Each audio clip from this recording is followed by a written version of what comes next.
Hello po. Tayo po ngayon ay magluluto ng adobong sitaw.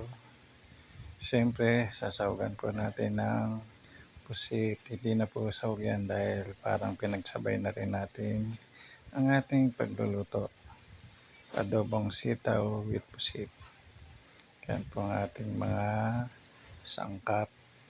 Mayroon tayong toyo, paminta, suka, at siyempre yung ating panggisay, ang ating sibuyas at bawang. Ayan po, ginisa na po natin ang ating mga sangkap.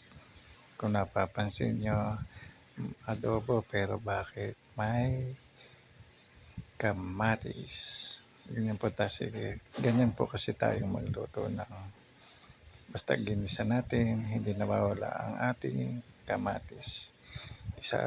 Una na po natin isinalang sa ating lutuin ang ating pusit sapagkat medyo matagal pong lutuin ng pusit kaysa sa sitaw. At bago yan, isinahog na po natin ang ating sitaw para pagkulo niyan ay sabay na silang maluto ng ating pusit.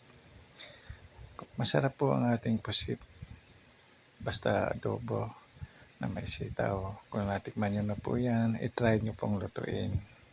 Masarap po yan. Ang ating pong the best recipe. Pagka ako'y walang magawa, gusto ko magluto at para tipid na